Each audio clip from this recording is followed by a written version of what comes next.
అంతకు ముందున్న మీ ఇన్నింగ్స్ వేరు, అమ్మ నాన్న తమిళమ్మాయి తర్వాత మీ ఇమేజ్ మారిపోవడం వేరు. అది మీరు అనుకున్న స్టెప్ కాదు కదండి. అనుకోలేదు. బట్ ఏంటంటే ఒకటి, నాకు ఎప్పుడు పొలిటికల్ గా నాకు పర్సనల్ లైఫ్ లో హెల్ప్ చేసిన వాళ్ళు ఉన్నారు. దాసరి గారు, తర్వాత రాఘవేంద్రరావు గారు, పొలిటికల్ గా మోహన్ బాబు నా బ్రదర్ లాగా. ఇప్పుడు ఏంటంటే ప్రతి ఒక్కళ్ళు ఇండస్ట్రీలో నా జనరేషన్, నా తర్వాత జనరేషన్ కూడా నాకు ఎప్పుడు సపోర్ట్ చేసేవాళ్ళు. నేనంటే చాలా అభిమానం ఉంది అందరికి. సో ఇప్పుడు అందువల్ల ఏంటంటే అది కాకుండా ఎక్కడో నాకు దేవుడు కూడా చాలా పెద్ద సపోర్ట్ ఉన్నారని నేను అనుకోవాలి. ఎందుకంటే నా కెరియర్ లో చాలా కష్టం. అందరు అన్నారు మీరు అసలు జయసుధ, జయప్రద, శ్రీదేవి జయప్రద వచ్చినప్పుడు మీరు అసలు ఉండరు, మీరు ప్యాక్ చేసుకుని వెళ్ళిపోవచ్చు, మీకు ఏమి మీరు అసలు పైకే రారు అన్నారు. బట్ అక్కడ గ్లామర్ ఎక్కువ కాబట్టి ఇద్దరు, ఒకళ్ళు బాగా సెన్షియస్ సెక్సీగా కనిపిస్తారు, ఇంకోరేమో బ్యూటిఫుల్.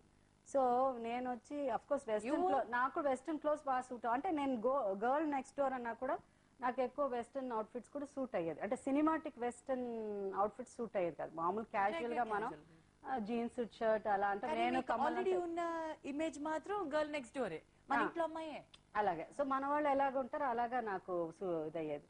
సో అప్పుడు వెళ్ళిపోమని చెప్పిన తర్వాత కూడా ఏ సపోర్ట్ అంటే ఒక ఎట్లా వీళ్ళతో అన్నప్పుడు కూడా దేవుడు ఆ సబ్జెక్ట్స్, అప్పుడున్న క్యారెక్టర్స్, అలాంటి క్యారెక్టర్స్ వచ్చిన తర్వాత ఈ క్యారెక్టర్ ఈ అమ్మాయి చేస్తేనే బాగుంటుంది అలా అని. సో మళ్ళీ అదే పేర్లతో కాంబినేషన్ లో అద్భుతమైన సినిమాలు వచ్చేది. సో ఏ సినిమా ఉన్నా కూడా పేరు నాకే వచ్చేది.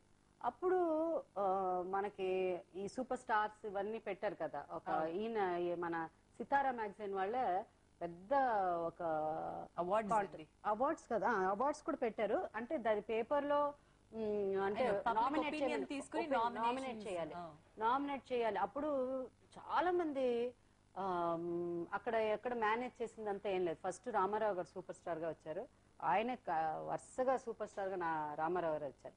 దాని తర్వాత రామారావు గారు నా పాలిటిక్స్ లో నా దేశం సినిమా చేసిన తర్వాత మానేసిన తర్వాత కృష్ణ గారు వచ్చారు. బట్ వీళ్ళతో నా రామారావు గారితో పాటు జయప్రద ఉన్నా, శ్రీదేవి ఉన్నా, నేనే వచ్చాను సూపర్ స్టార్. సో నా తర్వాత సూపర్ స్టార్ అంటే మళ్ళీ విజయశాంతి వచ్చింది. బట్ ఇద్దరు కెరియర్ చూసుకుంటే ఇద్దరు ఎక్కువ హీరోయిన్ ఓరియంటెడ్ పిక్చర్స్ చేసిన వాళ్ళం. జయసుధ ఎక్కువ నా మీద బేస్ చేసిన సినిమాలు కథలన్నీ మీ చుట్టూనే తిరిగాయి. రామారావు గారు హీరో ఉన్నా కూడా మీ చుట్టూనే ఉండేది. వీళ్ళనప్పుడు మన మురళీమోహన్ గారు, చంద్రమోహన్, లేకపోతే ఈవెన్ మోహన్ బాబు గారు, వీళ్ళంతా ఉన్నా కూడా హీరోయిన్ క్యారెక్టర్, హీరోయిన్ రోల్ అదే హీరో లాగా ఉండేది ఆ క్యారెక్టర్స్. రామారావు గారు, నాగేశ్వరరావు గారితో మీరు చేసిన జమానా మేడం ఇప్పుడు హీరో వర్షిప్ అయితే అప్పుడు హీరోయిన్ వర్షిప్ మేడం. హీరోయిన్ లో అయితే ఏడుపో, లేకపోతే కోపమో, లేకపోతే జాలో, ఏదో ఒకటి హీరోయిన్ పాత్రలో లేకపోతే సినిమానే లేదు. అవును. ఎందుకు నన్ను ఇంత మీరు అపార్థం చేసుకుంటున్నారు? ఆశ్రయించి ఆదరించి మీ నిండు మనసుకు అన్యాయం చేస్తానని ఎందుకు అనుకుంటున్నారు? మీరు కట్టిన ఈ మాంగళ్యం సాక్షిగా చెప్తున్నారు, చేసి బ్రతుకు నవ్వులు పాలు కాకూడదనేదే నా తాపత్రయం.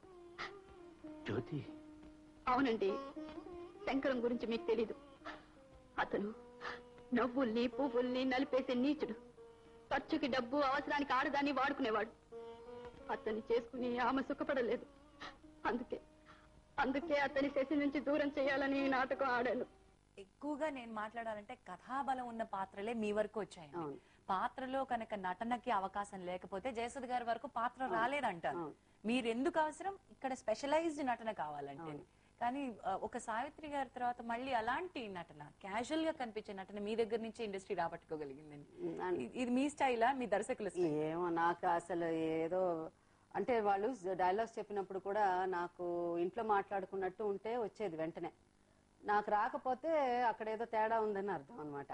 సో పైగా నేను రాసుకోను కదా, విని చెప్పేదాన్ని. ఇంత పెద్ద డైలాగులు ఆ రోజులో ఎక్కువ, ఒక పేజ్ 1.5 పేజ్ ఉంటే కూడా ఒక్కసారి కొన్నిసార్లు నేనే నమ్మలేకపోయాను. ఒకసారి వినగానే ఆల్మోస్ట్ వచ్చేసేది, మళ్ళీ రిపీట్ చేసేదాన్ని ఆ డైలాగ్. అట్లా అంత ఈజీగా వచ్చేసేది. నేనే అనుకునేదాన్ని ఇంత ఎట్లా అంటే అంత ఈజీగా ఉంటే డైలాగ్స్ వచ్చేసేది అనమాట. సో అవన్నీ అంత నాకు సహజంగా డైలాగ్ కూడా ఉండాలి. ఉండాలి, సహజంగా ఫ్లో సహజంగా రావాలంటే డైలాగ్ హెల్ప్ చేయాలి. అవును, చేతులంతా ఇలా తీసి ఇలా అనండి అని అంటే వచ్చేది కాదు నాకు. ఆ కోర్ట్ సీన్ లో ఇలా ఇలా అనమంటే వచ్చేది కాదు. చెయ్యి ఇలా లాయర్ పాత్రలు చాలానే చేశారు మేడం. లాయర్ చేసినా కూడా ఇట్లా ఇట్లా అని అంటే చెయ్యి వచ్చేది కాదు. ఏం చేతులు పైకి తీయండి, అది ఇట్లా అనడానికి పెద్ద ఇబ్బంది పడేదాన్ని నేను. నువ్వు ఒకసారి చెప్పొచ్చు కదా, నువ్వు ఇట్లా అన్నా కూడా నువ్వే కదా అని అనేదాన్ని. ఇట్లా ఉండేది ఆర్గ్యుమెంట్స్ అనమాట. లేదులేండి, కోర్టులో మాట్లాడినప్పుడు మీరు ఇట్లా అంటేనే అది సరిపోతుంది అలా అని. మీరు బ్రతికుండడం ఎవ్వరికి ఇష్టం లేదండి. ఇలాంటి వాడిని పెంచడం కోసం ఎన్ని పాటలు పడ్డాం. ఈ జంతువుల కోసం ఎంత జీవితం నాశనం చేసుకున్నామండి. వీళ్ళ సంగతి నీకు ఇప్పుడే తెలిసింది జానకి. ప్రతి క్షణాన్ని స్వార్థంతో తూకమేసి బతికే ఈ కలికాల పిల్లలు రేపు మనం చస్తే కొరువు పెట్టాలని కూడా చికాకు పడతారు. ఆ విషయం నాకెప్పుడో తెలుసు. తెలిస్తే ఎందుకు తిరిగి వచ్చారు? అనుక్షణ శ్మశానం లాంటి ఇంట్లో శవంలో బ్రతకడానిక? నేరం చేసిన నేరస్తులా చీకటి కొట్లో పడి ఉండడానిక?